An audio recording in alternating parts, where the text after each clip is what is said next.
হাতে দিয়ে দেবো, হাতে দিয়ে দেবো। Hello friends, good morning. সকালবেলায় ঘুম থেকে উঠেই মেঘের অবস্থাটা দেখো, একটু তোমরা দেখলে বুঝতে পারবে একটু পরিস্থিতি। এই যে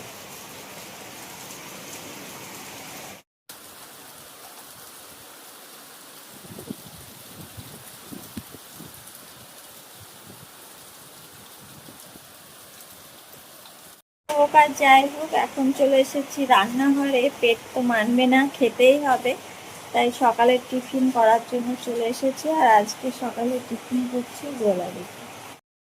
গোলা রুটির জন্য ময়দা গুলে নিয়েছি, আর এখন এক এক করে ভেজে নেব। আজকে সকালে সবাই গোলা রুটি টিফিন করব।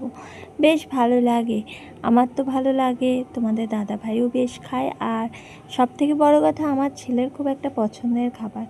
ওকে যদি একটু গুড় দিয়ে দেওয়া হয় আর কোনো কিছুই ওর লাগে না, ও সকালে এটাই খেয়ে নেয়, গুড় দিয়ে চিনি দিয়ে।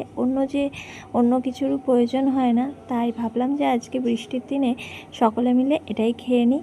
তারপরে তো আবার রান্নাবান্না করব দুপুরবেলায়, তার জন্য এই যে করে নিলাম। আর তোমাদের দাদাভাইকে প্রথমে করে 3টে মতো টিফিন দিয়ে দিলাম, যেহেতু ও আজকে এখন কাজে যাবে। বাইরে তো প্রচণ্ড বৃষ্টি হচ্ছে। ওকে টিফিন দেওয়ার পরে আমি একটু চা খেয়ে নিলাম।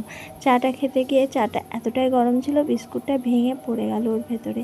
কি করা যাবে। আর এদিকে দেখো, এমনি তো যাওয়ার উপায় নেই, রেনকোট পরতেই হবে। তা প্রথমে বলে কিনা রেনকোট পরবো না, কিন্তু রেনকোট পরতে বাধ্য হলো। টাইম মতো তো পৌঁছাতে হবে, এটা তো আর অন্য কাজ না, এখানে টাইমে যেতেই হবে।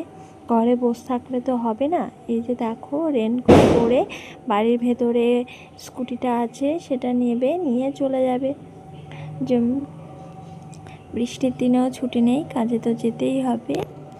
দেখো বাইরে প্রচণ্ড বৃষ্টি হচ্ছে, কেমন ঝমঝম করে বৃষ্টি হচ্ছে। আর রাস্তা তো পুরো ফাঁকা, কোনো লোকজন দেখাই যাচ্ছে না। এত বৃষ্টির মধ্যে আশা করি কেউই বেড়াবে না, যাদের কাজে যেতেই হবে তারা ছাড়া। এই যে চলে গেল। এখন চাই আমি ঘরের ভেতর, কিচ্ছু করার নেই, যতই বৃষ্টি হোক। কাজের টাইমে কাজে তো যেতেই হবে, ঘরে বসে থাকলে হবে না। আর কোনো রকম অজুহাতে চলবে না যে বৃষ্টি হচ্ছে, কি করে আসবো, যেতেই হবে কাজে। তাই সে কাজে চলে গেল খাওয়া দাওয়া করে। আর এখন আমি ঘরে যাই, একটু পরে আবার রান্না বান্না করবো।